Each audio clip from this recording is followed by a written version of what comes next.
आज हम डिस्कस करने वाले हैं सुप्रीम कोर्ट के एक बहुत इंपॉर्टेंट जजमेंट के ऊपर, जो कि है राइट अगेंस्ट क्लाइमेट चेंज, जलवायु परिवर्तन। जलवायु परिवर्तन का मतलब होता है कि जो आप आम जिंदगी में एहसास कर रहे हैं, कभी जहां बारिश नहीं होती है वहां बारिश होने लगती है, जहां पे अच्छा मौसम होता है, प्लीजेंट मौसम होता है, जैसे एग्जांपल ले अभी इंडिया में बेंगलोर का, तो वहां अचानक से बहुत ज़्यादा गर्मी होने लगती है। गर्मी के टाइम में ठंड हो रही है, ठंड के टाइम में गर्मी हो रहा है, यानी कि सब जो है वो एक सिस्टम के अकॉर्डिंग नहीं लेकिन उतल पुतल हो रहा है। इसे हम कहते हैं क्लाइमेट चेंज। इसे हम कहते हैं क्लाइमेट चेंज, यानी कि जलवायु में परिवर्तन हो रहा है। सुप्रीम कोर्ट ने कहा है कि इस जलवायु परिवर्तन के खिलाफ हमारे पास अधिकार होना चाहिए, फंडामेंटल राइट। हम जब संविधान पढ़ते हैं, जनरली आप पॉलिटी में पढ़ते हैं, सारे पार्ट्स में सबसे इंपॉर्टेंट पार्ट्स जो है वो है पार्ट नंबर 3। पार्ट नंबर 3 में आप फंडामेंटल राइट्स के बारे में पढ़ते हैं, FR को पढ़ते हैं। फंडामेंटल राइट में एक आर्टिकल है जिसको हम कहते हैं आर्टिकल नंबर 21, जीने का अधिकार, right to life and personal liberty. Supreme Court ने कहा कि राइट अगेंस्ट क्लाइमेट चेंज, यानी कि आपके पास अधिकार है किस चीज के खिलाफ? जलवायु परिवर्तन के खिलाफ। राइट अगेंस्ट, एक अधिकार जो कि जलवायु परिवर्तन के खिलाफ है, अगेंस्ट क्लाइमेट चेंज, इसको हम डाल देंगे फंडामेंटल राइट में। फंडामेंटल राइट्स में पार्ट 3 में आर्टिकल नंबर 12 से 35 में आपने फंडामेंटल राइट्स पढ़े होंगे, और अब आर्टिकल नंबर, इसी के पार्ट में आर्टिकल नंबर 21 में इसको डाल दिया जाएगा। आइए समझते हैं केस क्या था, क्यों ये समस्या आई। क्या इसके पहले भी सुप्रीम कोर्ट ने कभी इन्वायरमेंट को लेकर इतनी बड़ी चेतावनी दी है? क्या कभी सुप्रीम कोर्ट ने इन्वायरमेंट को लेकर कोई जजमेंट पास किया है? ये पूरी कहानी हम समझेंगे। आप सभी का स्वागत है उत्कर्ष के चैनल पे। मेरा नाम है कीर्ति पांडे। सबसे पहले हम ये जानेंगे कि कहानी की केस क्या था। केस ये है कि जब हम भारत को देखते हैं तो इस पोर्शन में जो आपका डेजर्ट नेशनल पार्क है, राजस्थान गुजरात का ये जो क्षेत्र है, यहाँ पर एक चिड़िया आती है और इस चिड़िया का नाम है great Indian bustard. Great Indian bustard, जब इस चिड़िया के बारे में हम देखेंगे ग्रेट इंडियन बस्टर्ड, तो हम समझेंगे कि ये एक इंडिकेटेड स्पीशी है। इंडिकेटर स्पीशी का मतलब क्या होता है? इंडिकेटर का मतलब होता है कि ये जो है बता देगी, अगर ये है इंडिकेटर है, ये बता देगी कि यहाँ पे ये है, इसका मतलब है कि यहाँ का वातावरण, इन्वायरमेंट अच्छा है, साफ है, क्लीन है, स्टेबल है, तभी ये यहाँ पे मौजूद रहेगी। जैसे आपने हवा में देखा होगा लाइकेंस अगर हवा में है, इसका मतलब है कि वहां पे वायु प्रदूषण कम है। कोरल अगर समुद्र में है, यानी कि समुद्र का पानी साफ सुथरा है, उसका टेम्परेचर जो है वो अच्छा है। टर्टल अगर किसी द्वीप पे है, जैसे ऋषिकुला आइलैंड, गड़ीमाथा बीच में टर्टल मिलते हैं उड़ीसा में, तो इसका मतलब है कि उसका तटीय क्षेत्र अच्छा है। तो ये जो स्पीशीज है, जैसे आपने अभी स्नो लेपर्ड सुना होगा, हिम तेंदुआ, तो लेपर्ड जब आप सुनते हैं स्नो लेपर्ड, तो इसका मतलब है कि हिम का वो क्षेत्र वहां पे अच्छा है, वहां का एनवायरनमेंट बढ़िया है, स्टेबल है, क्लीन है, साफ सुथरा है। ग्रेट इंडियन बस्टर्ड भी एक इंडिकेटर स्पीशी है। इसका मतलब है कि ये जो घास का मैदान है, ये जो ग्रासलैंड इकोसिस्टम है, ये ग्रासलैंड इकोसिस्टम यानी कि घास के मैदान में पाई जाती है, और ये क्षेत्र जो है वो साफ सुथरा है और स्टेबल, क्लीन है। लेकिन हाल ही में हम जान रहे हैं कि हम एक ट्रांजिशन फेज में हैं, जिसका मतलब है कि कोल, पेट्रोलियम, नेचुरल गैस जैसी ऊर्जा को हम छोड़ना चाहते हैं। जो non renewable source of energy हैं, जो एक दिन विलुप्त हो जाएंगे, जो एग्जॉस्टेबल हैं, इसको हम छोड़ना चाहते हैं और हम कन्वर्ट होना चाहते हैं। किस तरफ? तो हम आना चाहते हैं हाइड्रो एनर्जी की तरफ, सोलर एनर्जी की तरफ, और हमें इतना ज़्यादा ऊर्जा चाहिए, एनर्जी चाहिए, इलेक्ट्रिसिटी चाहिए, तो क्यों ना हम इसे रिन्यूएबल सोर्स ऑफ एनर्जी यानी कि नवीनीकरण ऊर्जा की तरफ जाएं, हम न्यू एंड रिन्यूएबल एनर्जी की तरफ जाएं। तो ये जो एनर्जी है, इसके लिए भी हमें बहुत सारे पैनल्स चाहिए, हमें बहुत सारा तार बिछाना पड़ेगा, हमें पूरा इसका इंफ्रास्ट्रक्चर बनाना पड़ेगा। तो यहाँ सरकार ने कहा कि हम यहाँ तार बिछाएंगे, ठीक है, तार बिछाएंगे। चिड़िया को तार के, जो बिजली का तार है, उससे तो थोड़ा खतरा होता है। तो सुप्रीम कोर्ट ने इसमें एक ब्लैंकेट जजमेंट दे दिया कि अभी हॉल्ट में रुक जाइए, अभी रुक जाइए, अभी कुछ मत बोलिए। 2021 की ये बात है, सुप्रीम कोर्ट ने कह दिया कि नहीं, अभी नहीं। अब इन्होंने, सुप्रीम कोर्ट ने इस पे एक कमेटी बिठाई, पैनल बिठाया, और कहा गया कि क्यों ना आप तार जो है वो अंडरग्राउंड बिछाते हैं। अंडरग्राउंड बिछाइए तार ताकि चिड़िया को भी इससे दिक्कत ना हो। तो सरकार ने कहा कि नहीं, ये जो है ये फीजिबल नहीं है।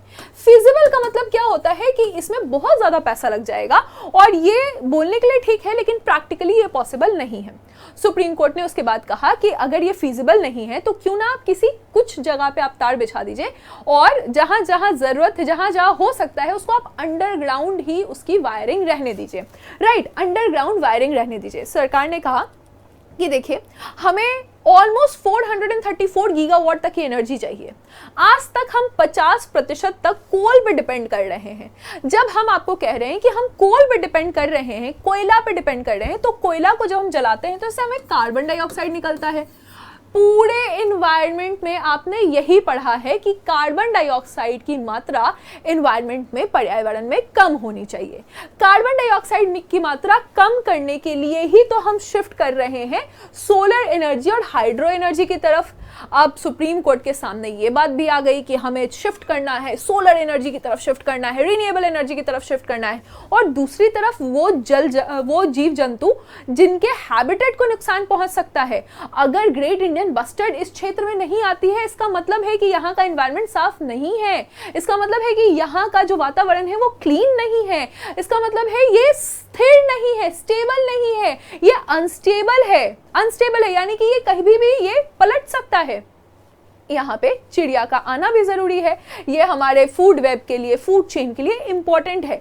इसका बैलेंस अप्रोच क्या होगा, इस बात पर ये जजमेंट आई, इसी बात पर ये जजमेंट आई कि ये जो क्लाइमेट चेंज है, आपको इस क्लाइमेट चेंज के खिलाफ, आपके पास ये अधिकार है कि आप क्लाइमेट चेंज के खिलाफ, आर्टिकल नंबर 21 में इसको डाला गया कि you have the right against climate change, यानी कि आपके पास ये मौलिक अधिकार मिल गया, आपको ये फंडामेंटल अधिकार मिल गया। अब इसका क्या मतलब है, इसका क्या सिग्निफिकेंस है, क्या फायदा होगा इसको फंडामेंटल, सुप्रीम कोर्ट इसको लीगल में भी डाल सकता था, सुप्रीम कोर्ट इसको कॉन्स्टिट्यूशनल अधिकार भी कह सकते थे, लेकिन उन्होंने कहा कि नहीं, फंडामेंटल अधिकार है।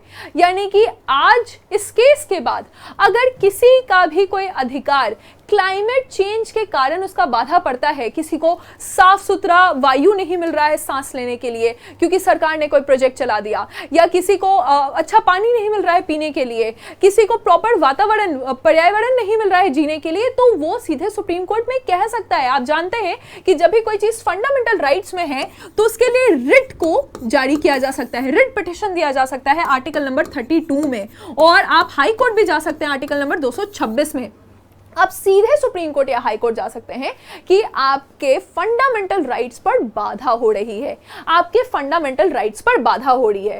अब हम समझेंगे कि क्या प्रभाव, देखिए अब ये पूरा चैप्टर हम क्यों पढ़ रहे हैं, क्यों इतना बड़ा इंपॉर्टेंट जजमेंट हो गया है। अगर आप यूपीएससी की तैयारी करते हैं तो इंडियन पॉलिटी एंड गवर्नेंस में आपको ये मिलेगा, जहां पे आप स्ट्रक्चर, ऑर्गेनाइजेशन एंड फंक्शनिंग पढ़ते हैं, एग्जीक्यूटिव और जुडिशरी की। यानी एग्जीक्यूटिव जब सरकार कोई कानून लेकर आ रही है और जुडिशरी कह रही है कि नहीं, वी विल चेक इट, हम इसका जुडिशियल रिव्यू करेंगे, हम इसको देखेंगे कि क्या ये हमारे देश के लिए, क्या हमारे देश के लोगों के लिए सही है या नहीं है। इस कारण से हम इस पूरे सिस्टम को पढ़ रहे हैं। अब हम देखेंगे कि क्या सुप्रीम कोर्ट ने पहले भी ऐसे जजमेंट्स दिए हैं, क्या सुप्रीम कोर्ट ने कभी एनवायरनमेंट के ऊपर ऐसे जजमेंट्स दिए हैं। हाँ, पहला जजमेंट आप देखें, एमसी मेहता वर्सेस कमलनाथ 2000। तो इसमें क्या कहा गया, इसमें कहा गया कि आर्टिकल नंबर 21 में, आर्टिकल नंबर, पहले भी सुप्रीम कोर्ट ने कहा कि आर्टिकल नंबर 21 में जो बेसिक अधिकार है, बेसिक अधिकार यानी कि हवा का, एयर का, वाटर का, एनवायरनमेंट का, है ना, जो बेसिक अधिकार है ये लोगों के पास होना चाहिए। आर्टिकल नंबर 21 कहता है कि बेसिक अधिकार यहाँ पे होना चाहिए। और ये जजमेंट कब आया, MC Mehta versus Kamal Nath case 2000 में सुप्रीम कोर्ट ने कहा कि ये इनके आर्टिकल 21 में है। तो अभी सुप्रीम कोर्ट ने कहा है कि जलवायु के खिलाफ हमारे पास मौलिक अधिकार है, लेकिन right to basic clean air, water, environment has already been stated by Supreme Court in MC Mehta case 2000 में, जहां पे ये बात बोली गई थी। वीरेंद्र गौड़ वर्सेस हरियाणा, यहां पे क्या कहा गया, यहां पे भी बहुत इंपॉर्टेंट बात कही गई कि ड्यूटी ऑफ द स्टेट, इसका मतलब क्या है कि सरकार का दायित्व है, सरकार का ये दायित्व है, सरकार का ये काम है। कौन पहुंचाए, कौन देगा आपको साफ सुथरा पानी, कौन देगा साफ सुथरा जल, कौन देगा साफ सुथरा एनवायरनमेंट, कौन बनाएगा? ये सरकार के ही प्रावधान होंगे, सरकार का ही दायित्व होगा कि ये इनका काम करे। तो यहाँ Virendra Gaur versus Haryana, versus state of Haryana 1995 में सुप्रीम कोर्ट ने कहा कि ये सरकार का ही काम होगा। आप स्टेट गवर्नमेंट की बात करते हैं या सेंट्रल गवर्नमेंट की बात करते हैं, इवन यहाँ पे ये भी बोला गया कि the municipal corporation are liable, they are responsible to provide you a clean air and water या environment, clean and stable environment, right? Next case हम देखेंगे। नेक्स्ट केस, ये केस कब आया था? तो Karnataka industrial area development board versus Kenchappa, ये case में बताया गया राइजिंग सी लेवल के खिलाफ, ठीक है। तो जो समुद्र का स्तर बढ़ रहा है, यहां पर भी 2006 में सुप्रीम कोर्ट ने कहा कि समुद्र के स्तर का जो बढ़ाव हो रहा है, ये भी हमारे जीने के लिए खतरनाक है ना। यहां पे भी आपको पता चल रहा है कि द एनवायरनमेंट विल बी अस्थिर, एनवायरनमेंट जो अस्थिर हो जाएगा, अनस्टेबल हो जाएगा। तो राइजिंग सी लेवल के खिलाफ भी सुप्रीम कोर्ट ने यहां पे बात की गई थी। और जो लास्ट केस हम यहां पे देख रहे हैं, ये जो लास्ट केस है, जो बॉम्बे डाइंग केस है, ये 2006 में आया था। बॉम्बे डाइंग केस में सुप्रीम कोर्ट ने यहां पे क्या बोला था? यहां पे बोला था कि ये एक मेजर थ्रेट है, अगर कोई एनवायरनमेंट में छेड़छाड़ हो रही है तो ये बहुत बड़ा खतरा का संकेत है, ये संकेतक है। This is a major threat to our environment, और लोगों के जीने के लिए यहाँ पे ये खतरा है। तो हम समझ रहे हैं कि जब इतनी सारे खतरे की बात हो रही है और आर्टिकल नंबर 21 में है ही क्या? Right to life. Article number 21 में है क्या? Right to life. तो जब जीने में इतना सारा खतरा है तो उस खतरे को खत्म भी तो करना पड़ेगा। इसका एक और परसेप्शन है, इस जजमेंट का एक और परसेप्शन है। दूसरा परसेप्शन क्या है? Article number 14।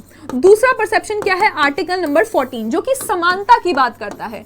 ये किसकी बात करता है? समानता की, यानी इक्वालिटी की बात करता है। अब इक्वालिटी की ये क्या बात करता है?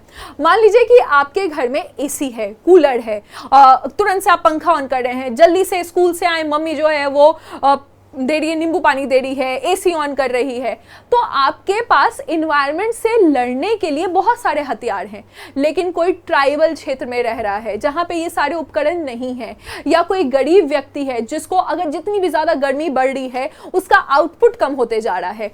तो अब हमारे पास हम क्या नहीं प्रोवाइड कर रहे हैं? हम समानता प्रोवाइड नहीं कर पा रहे हैं, क्योंकि एनवायरनमेंट इतना ज्यादा ड्रास्टिक चेंज ले रहा है, एनवायरनमेंट इतना ज्यादा ड्रास्टिक चेंज ले रहा है कि दो अलग individual, one is having the capability to fight from the changing environment and second is not having the capability to fight from the changing environment। दो लोगों में यहाँ पे क्या हो रहा है? हम देख रहे हैं कि समानता नहीं हो पा रही है या इक्वालिटी नहीं हो पा रही है। तो सिर्फ ये राइट टू लाइफ ही नहीं, लेकिन ये जजमेंट जो है वो आर्टिकल नंबर 14 यानी राइट टू इक्वालिटी की भी बात कर रहा है, या यहाँ पे भी बात कर रहा है। अब प्रॉब्लम्स क्या क्या आते हैं, क्या प्रभाव पड़ते हैं? अगर मान लीजिए कि चेंजिंग एनवायरनमेंट है तो इसके प्रभाव क्या पड़ेंगे? अब जैसे आप सुनते हैं कि उत्तराखंड में क्या हुआ, क्लाउड बर्स्ट हो गया, ऋषिकेश में क्लाउड बर्स्ट हो गया, केदारनाथ में बादल फट गया, इतने सारे लोगों का घर तबाह हो गया। तो वो जो घर तबाह हो रहे हैं उसका कौन जिम्मेदार है? उसका जिम्मेदार कौन है? क्लाइमेट चेंज हो रहा है, लेकिन आपके पास उसके खिलाफ अधिकार है, ये सुप्रीम कोर्ट ने कहा। फिर आप सुन रहे हैं कि बहुत ज्यादा कहीं बारिश नहीं होती है, बहुत ज्यादा रेनफॉल पड़ रहा है, या कहीं पर डिजर्टिफिकेशन हो रहा है, रेगिस्तान बन रहा है, डिजर्टिफिकेशन, रेगिस्तान जो है उसका वो बढ़ते जा रहा है ना, ये बढ़ते जा रहा है। उसके बाद आप देख रहे हैं कि कहीं स्नोफॉल होते जा रहा है, कहीं वाटर सी लेवल राइज होते जा रहा है। तो इनसे सब लोगों को समस्या हो रही है, और इसके ही खिलाफ कहा गया कि अब हमारे पास क्लाइमेट चेंज के खिलाफ अधिकार है। तो क्या करना चाहिए? इससे लड़ने के लिए क्या करना चाहिए? क्या सिर्फ इतना बोल देना कि फंडामेंटल राइट हो गया है ये, क्या इतना काम हो जाएगा? अब सरकार को क्या करना चाहिए? तो जैसे हमने केस में देखा कि सरकार का काम क्या है? सरकार का काम है लेजिस्लेशन लाना, या आप बोलिए कि इसके खिलाफ कानून लाना। अगर कहीं पे क्लाइमेट चेंज होता है तो इसके खिलाफ कानून लाना।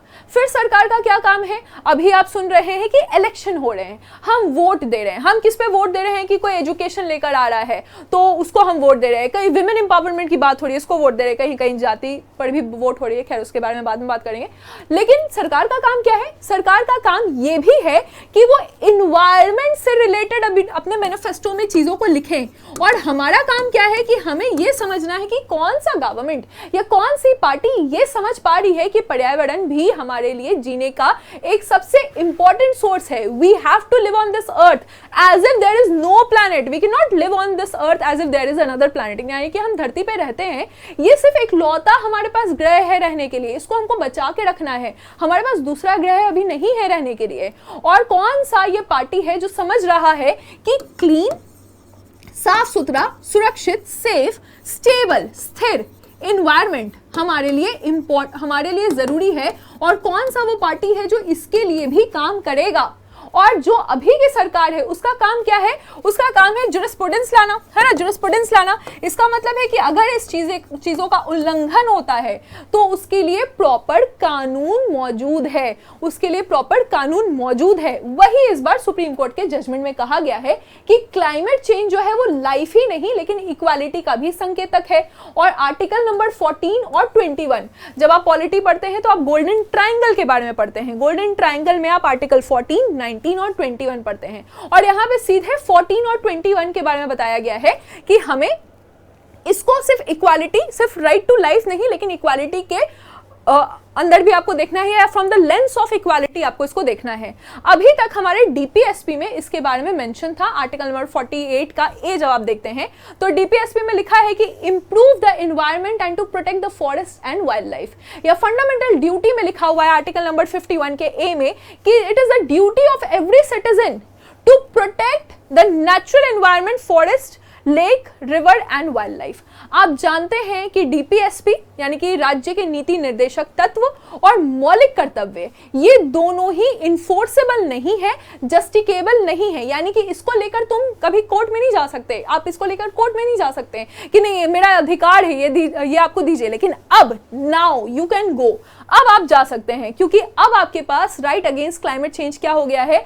खुद chief justice of India DY Chandrachud ने कहा है कि अब आपका जो राइट अगेंस्ट क्लाइमेट चेंज है वो आर्टिकल नंबर 21 के परिप्रेक्ष्य में देखा जाएगा, यानी कि from the lens of article number 21, जहां पे ये right to life and personal liberty है।